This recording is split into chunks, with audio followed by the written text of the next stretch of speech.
What's going on, guys? It's Jackstown here, and welcome back to another video.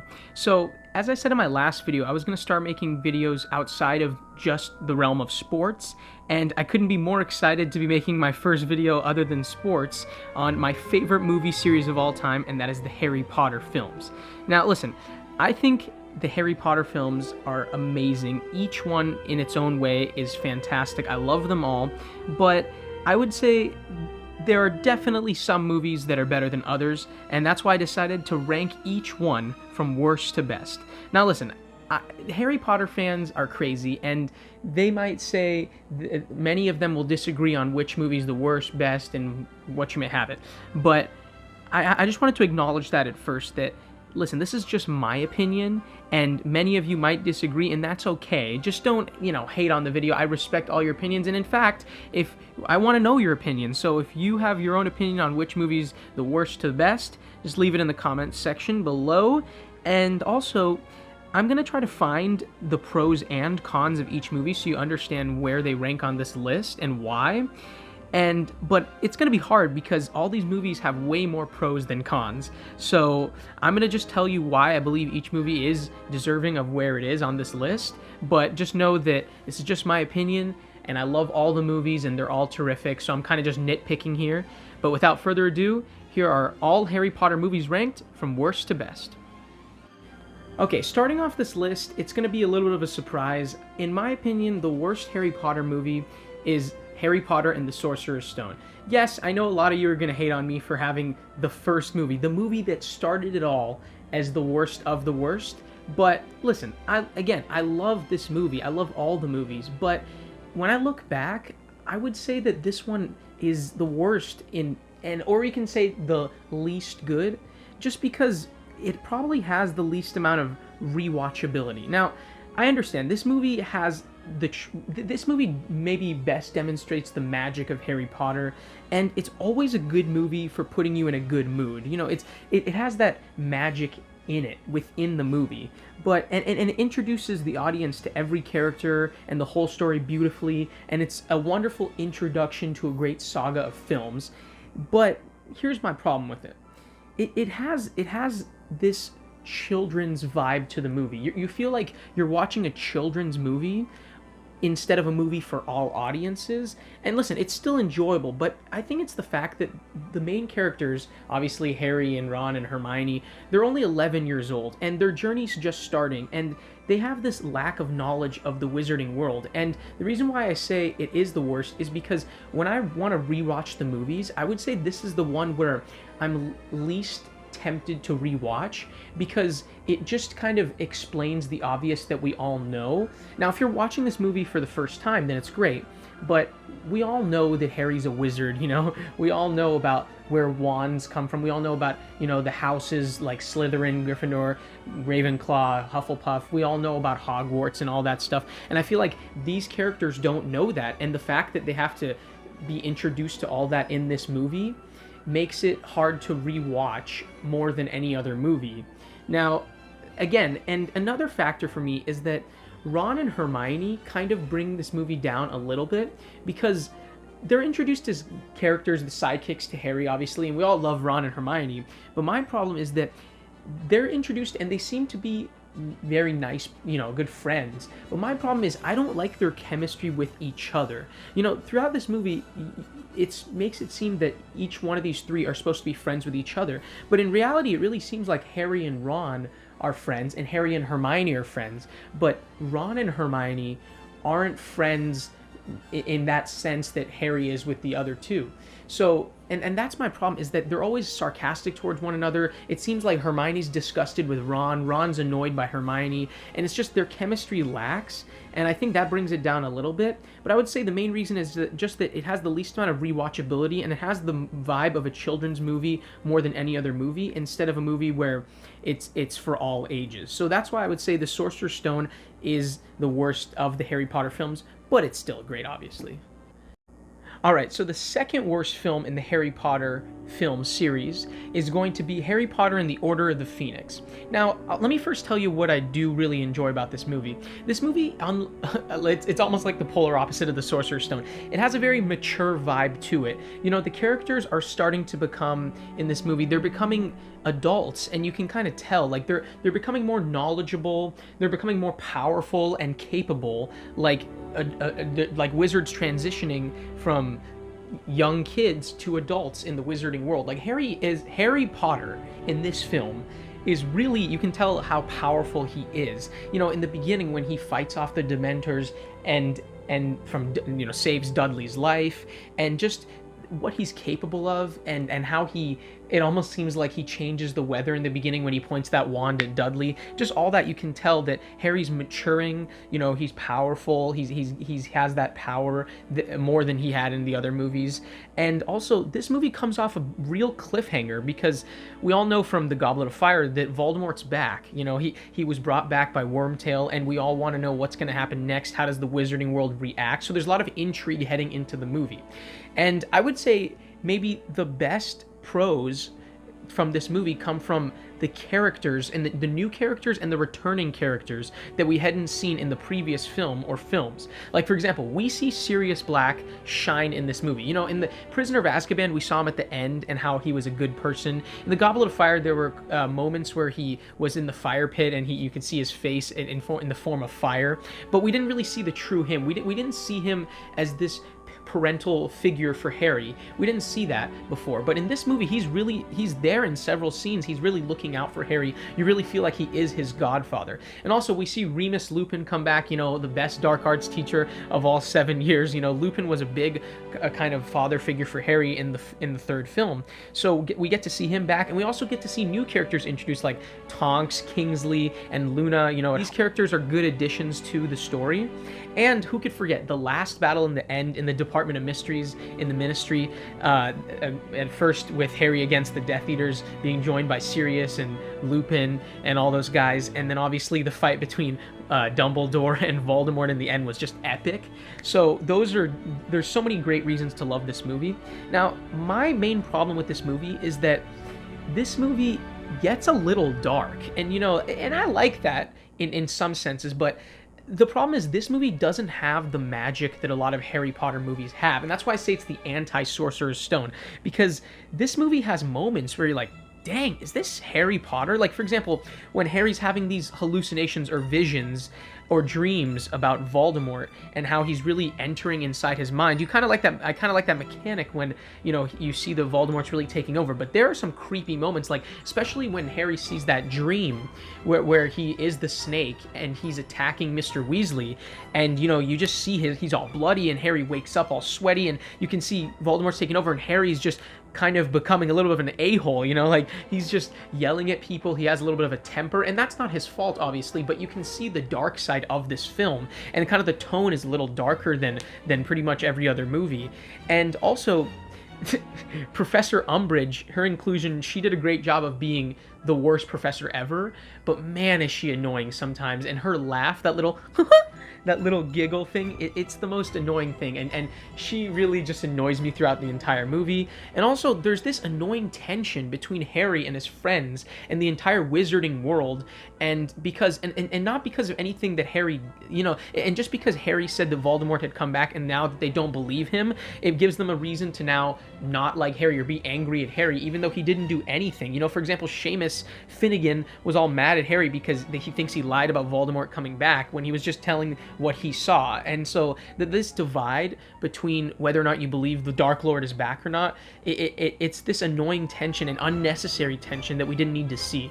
And I think another really bad part of this movie is that Dumbledore is just hidden in this movie. You know, he doesn't talk to Harry much, and the Ministry's interfering at Hogwarts. They're preventing Dumbledore from running the school, and it's just this tension, and Dumbledore is almost like being controlled by the Ministry and Umbridge, and he even gets sent to Azkaban in this movie. So I think this is definitely Dumbledore's worst film because of the lack of exposure, and the greatness of Dumbledore that we all know and love is just not on display in this movie. So that's why I would say The Order of Phoenix is number 7. All right, so coming in at number 6 is going to be Harry Potter and the Chamber of Secrets. So I actually have a lot of pros about this movie, a lot of things that I really did enjoy about this movie. And starting off with just the character development and just how much they've learned in 1 year from being in Hogwarts. Like, for example, in the Sorcerer's Stone, obviously they have so much to learn about the wizarding world and Voldemort and just everything there is to know they don't know yet.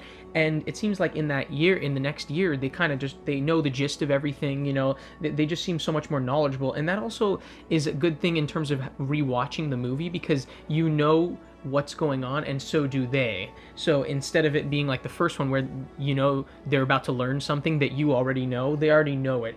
So that's actually really cool and comforting. And so that's what I would say is makes this movie better than the first one for sure. And also, this movie is creepy, but in a good way for the most part. It has the most mystery of all the other movies, because in the beginning, like straight from the beginning, when Dobby comes to Harry's house, you know, he's like, you can't go back to Hogwarts, and he doesn't really explain why. And then obviously Harry and Ron can't get through to the platform where the Hogwarts Express is, so there's just all this mystery of why this is happening and what's going on at Hogwarts. And then you find out about this thing called the Chamber of Secrets, and there's like an heir of Slytherin, and you're like, who's the heir of Slytherin? Who opened the Chamber of Secrets in the first place? What is all this that's going on? And there's a lot of clues. It's almost like, it's like a mystery novel. It's the most like a mystery novel, and that's what I really like about it. It's just, there's just so much that is unknown that you're eager to know more about.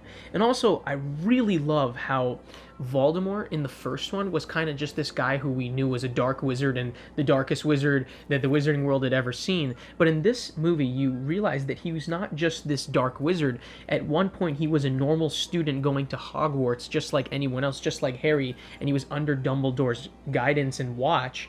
And at some point, he was seemingly a good person, a good student. And that flashback in Tom Riddle's diary, you really get to know that, hey, this guy was a student at Hogwarts. He was seemingly normal until obviously he killed Moaning Myrtle, or she became Moaning Myrtle.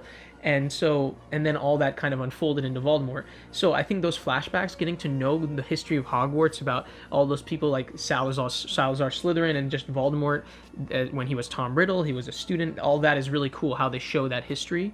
And then also, I think Gilderoy Lockhart, a lot of people hate him, and he might have been the worst, or one of the worst dark arts teachers, you know, a school can have.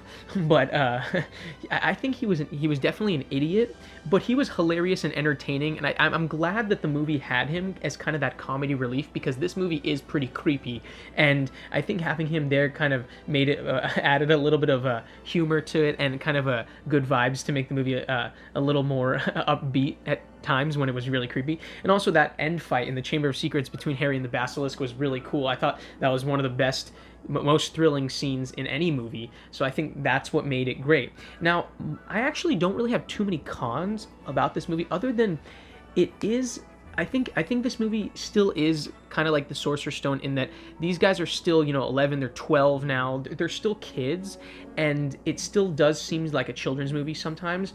But on the contrary, this movie does sometimes cross the line of, you know, being a movie that should definitely not be PG. I think this movie should definitely be PG-13, because there are some creepy moments in this movie. You know, like the voices in the walls, and the spider scene, and the Chamber of Secrets, and the snake, and just all this stuff in the music and stuff. It is creepy, so I think that it doesn't deserve a PG rating. It should be PG-13, you know, for sure. Also, the inclusion of Moaning Myrtle, I think she's a unique character, but she was a little annoying. You know, at this point I'm just nitpicking, but I just think that the plot was good, but I would just say the movies ahead of it just had better plots and even more to offer than this one. So that's why I think this movie deserves to be where it's at. Next up, we have Harry Potter and the Half-Blood Prince. Now, there are so many things I love about this movie. I would say that it beautifully sets up Harry Potter and the Deathly Hallows. It might as well be Harry Potter and the Deathly Hallows Part 0. And it also continues beautifully from the events that happen in the Order of the Phoenix. And it brings back that magic and happy vibe of the early movies, but the characters are now fully mature. You know, they're going into their second to last year of Hogwarts, or Harry is, at least Harry, Ron, Hermione, you know, and they have this maturity, but it kind of has more of this upbeat vibe, where contrary to the Order of Phoenix, it was really dark, so it kind of regains that kind of happy tone of Harry Potter. And, you know, I would say this movie, the character development and just the interactions between characters are just fantastic. You know, we see these relationships like, Harry and Ginny, their relationship is building. They start to have strong feelings for each other, and also Hermione and Ron, their relationship is complicated, but you can tell that they get jealous when the other person is with someone else, and that they start to develop serious feelings for each other, especially towards the end, and so these relationships are only getting better. And also the dialogue is fantastic in this movie. There's just so many good lines and just so many meaningful quotes from this movie.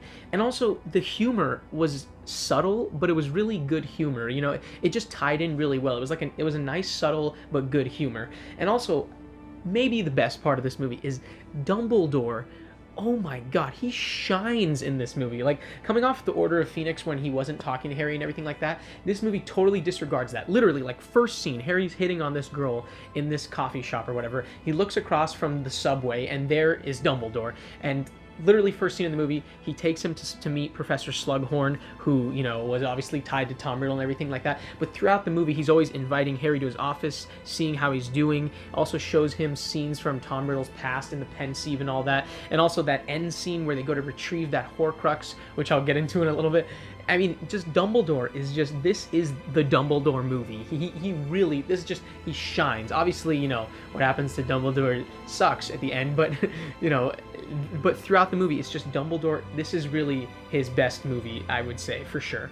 And also, I would say that the suspense with Malfoy and the Death Eaters, Malfoy, the thought of him becoming a Death Eater, you see him in Diagon Alley, you see him going to that store, the furniture store, it looks really sus. It's like, what's up going on with Malfoy? Is he becoming a Death Eater? They talk about that and everything. And then also, that Voldemort's on the verge of striking. He's back, but in the Order of Phoenix, like, he wasn't really doing anything major other than that end battle he was getting to Harry's mind, but other than that end battle with Dumbledore, he wasn't really doing anything. But he's on the verge of striking. You see these Death Eaters in the first scene, or the introductory scene, destroy this bridge. You're like, okay, Voldemort's coming. It's just a matter of when and how do we defeat him. And that also ties into when they introduce the Horcruxes, which are the ways that you can defeat Voldemort. Just sets up for what seems to be the final battle. It's the beginning of the end of the Harry Potter films on how we actually can kill this guy. And also, there's this suspense of who the Half-Blood Prince is, because when Harry joins the potions class with Slughorn, and and after Dumbledore asks him to get to know Slughorn, it's because he knew Tom Riddle, so we could learn more about Horcruxes and stuff like that. He finds this book that says Property of the Half-Blood Prince, but the book is old, but it helps him out so much, because it has all the answers to how to make potions properly and everything. And then just all that, like, who is this guy, what is this book all about and everything. It has spells in it and stuff like that, and Harry's just discovering it. It helps him, but it also hurts him at some parts. So it's just all that. And also you learn that Professor Slughorn, you learn so much about him, and he really is in this movie a lot. And because of, you want to know about his relationship with Tom Riddle, because Tom Riddle was closest to Slughorn. And that also leads me into probably the worst part of this movie, is that, Slughorn is a good guy, but man, is he in this movie a lot. There are a lot of scenes that he's in it, and it's like, he seems like a good guy and everything, but sometimes it's like, okay, maybe are we getting a little too much of Slughorn? And I'm nitpicking. It's not like that big of a deal, but sometimes they do push him into a lot of scenes. And then also, I would say that this movie isn't quite as good as the book. I thought the Half-Blood Prince book was amazing. And, I'm not going to compare every movie to the book, but it's a different ranking from the books. But I would say that certain scenes, especially the scene in the end in the astronomy tower with the, Dumbledore and all those Death Eaters, it's like the book has more detail on it and makes it even better. And also, some people complaining that this movie doesn't have as much action as the other movies. It's a lot of dialogue and build-up and stuff. But I would say I really like that. If Harry Potter, it's intriguing without just action, then I'm totally in for it. And it's just building up for the next movie, because the Deathly Hallows are going to be full of action. So I would say that's why the Half-Blood Prince is where it's at. Coming in at number 4 is going to be the 4th installment in the franchise, and that is going to be Harry Potter and the Goblet of Fire. So I would say that outside of the Deathly Hallows Part 2, this movie is the most thrilling and most exciting of all the movies, and that definitely is mainly due to the fact that Hogwarts is hosting this apparently once in a 1,000-year tournament called the Triwizard Tournament, and it has 3 super dangerous tasks, and it's for 17-year-olds only, that risking their life but for eternal glory, so you understand the motivation to do this. And obviously, Harry and his friends are all spectators because they're not old enough to put their name into the Goblet of Fire, which obviously decides who is going to be in the Triwizard Tournament.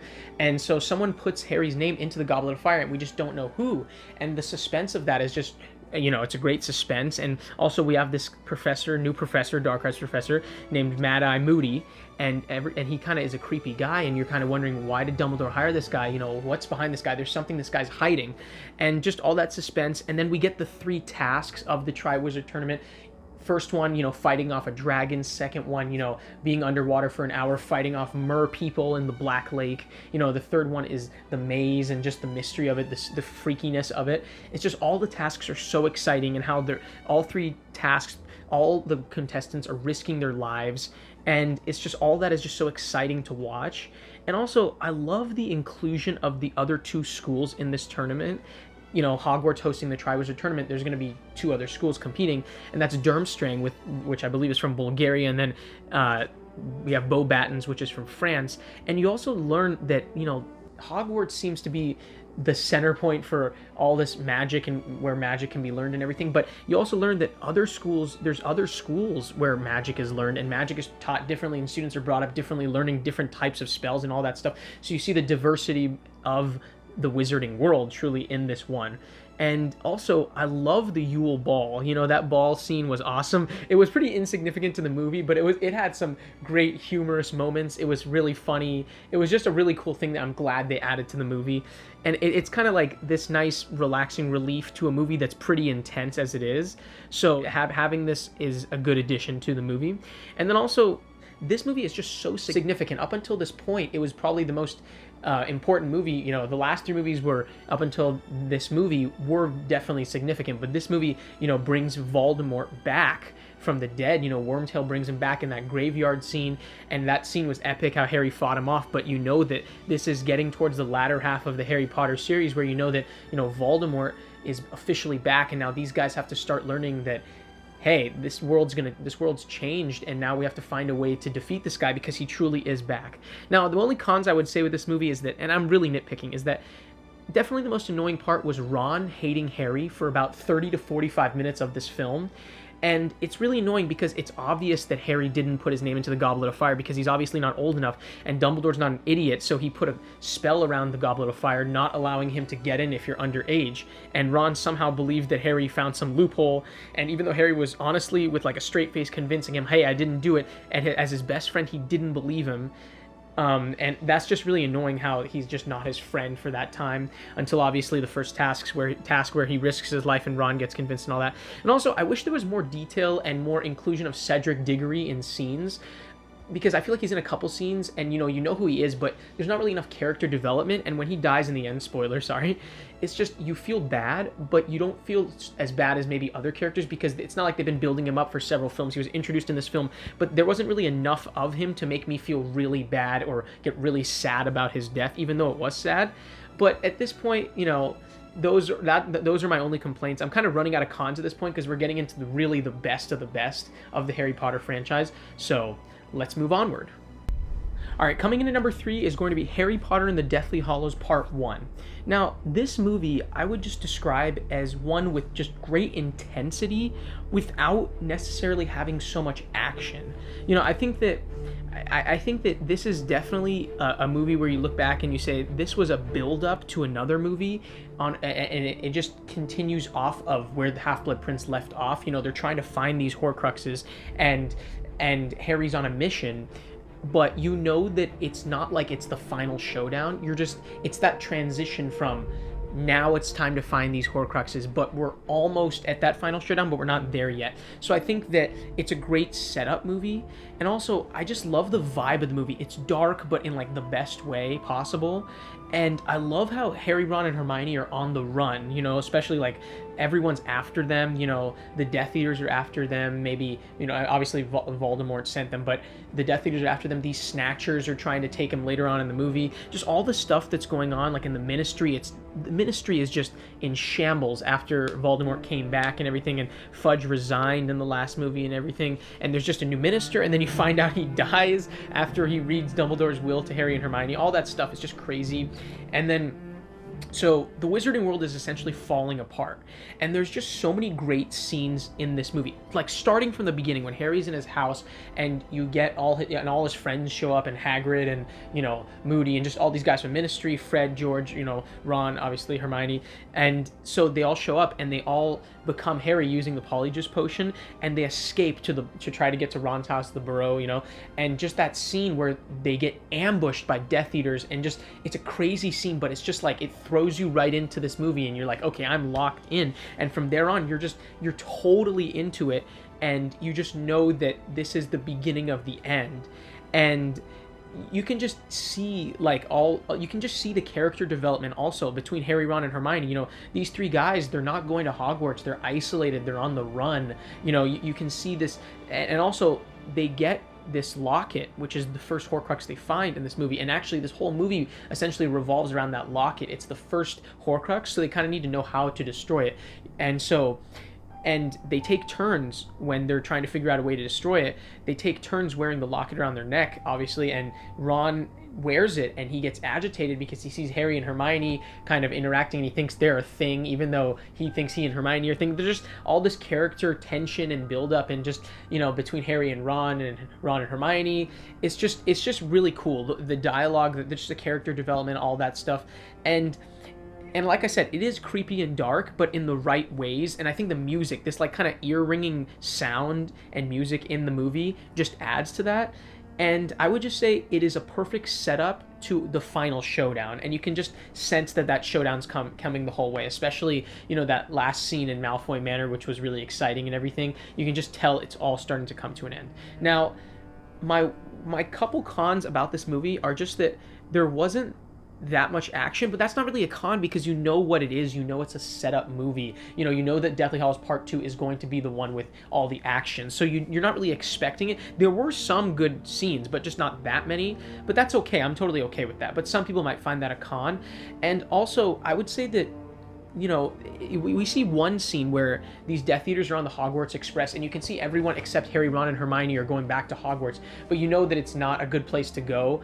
But I would also like to have seen some scenes from Hogwarts in this movie. I would have liked to have seen, you know, maybe them showing Neville and Luna and Ginny, you know, just all the students at Hogwarts, all the people that we've grown to know and love and everything. Maybe a couple scenes of just how it is, how Hogwarts is, how classes are, you know, how Snape has made it. And you kind of see that in the Deathly Hallows Part 2, but maybe they could have shown a couple scenes of how things got to be how they were from the beginning. And we didn't see any scenes from that at all. It is what it is, but overall, I would say this movie was terrific, and I think it's definitely underrated because some people really don't like this movie. They don't think it's anywhere near Deathly Hallows Part 2, but I think it does belong in that conversation because of what it does to set up Deathly Hallows Part 2. All right, coming in at the second best Harry Potter movie is going to be Harry Potter and the Prisoner of Azkaban. Now, I just love this movie so much, and I think most Harry Potter fans will say that this is among the best. Pretty much, if you ask almost every Harry Potter fan, you know, rank your movies, this is pretty much in most people's top 3 or 4. It's right there among the best in pretty much every list. And I think a prime reason is just that the cinematography and directing was wonderful, and it's really unique to this movie. You know, this movie had a unique director who didn't direct any other movie, and that's Alfonso Cuarón, who's just strictly the director for this movie.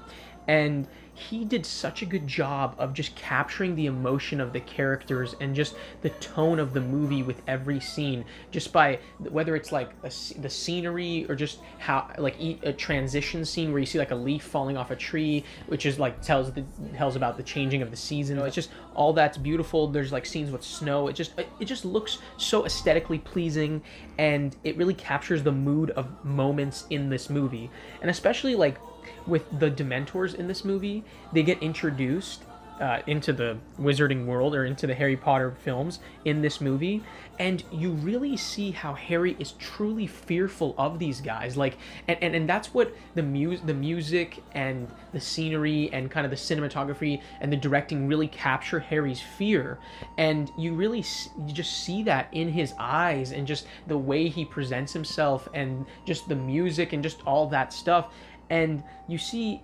how it really is affecting him, like, and it just captures that beautifully. And also you see the introduction of Remus Lupin, Professor Lupin, as the dark arts teacher, and he's by far the best dark arts teacher in any film, and he really becomes a mentor to Harry, and just him becoming that kind of almost like role model for Harry in this movie and showing him how to fight off these Dementors, how to face his fears.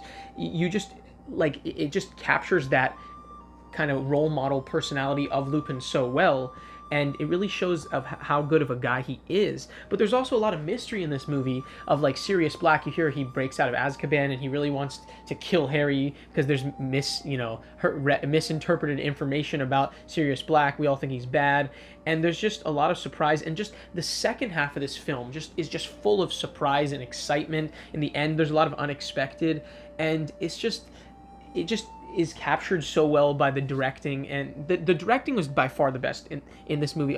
It was by far better than any other movie. And then again, like, just the scenery and the scenes is just so beautifully done, and every scene is significant and entertaining all the way until the end. From, like, the Aunt Marge scene in the beginning to the Dementors attacking Sirius in the end on that lake, it's just consistently enticing the whole way, and it's just a masterpiece. And it's one of those where words can't really do it justice. You just have to watch it to understand it, and most of you have seen it and you know exactly what I mean. It's one of those where you can't really describe, you have to just watch it to fully grasp it. Now, there aren't many cons at all, but I would say the only con is that there's really no Voldemort at all in any shape or form. In all the other movies, he appears in some fashion, whether he's back, starting from the Goblet of Fire, he appears. But in this movie, they mention him, but it's more about just the Dementors and, like, why Sirius is related, why he's significant to Voldemort, and how, you know, we thought he was a servant of him, but we find out that was really Wormtail, and Sirius is really a good guy and Harry's godfather and all that stuff. But and also the last thing I would say is, of all the movies, unfortunately, and a lot of people might disagree with me, I think this is the least significant in the franchise in terms of, like, how it affects the rest of the way. You know, I would say that the most significant thing that happens in this movie is Wormtail escaping. You know, they were going to kill Wormtail, but Harry decides to spare him, but then Lupin turns into a werewolf, and it allows Wormtail to escape. But my argument would be that in the next movie, Barty Crouch Jr., he makes Harry he tricks Harry into going to that graveyard. You know, I think anyone could have brought Voldemort back if they had Harry's blood, and it made a sacrifice like Wormtail did. It just so happened that it was Wormtail who made that sacrifice. But it's not like Wormtail was the only one who could bring Voldemort back. So that would be my only complaint, that it's not that significant or as significant as the other movies are to the entire epic of the franchise. But in terms of just how well it's done, it's just such a wonderful movie. It's truly a masterpiece, for sure.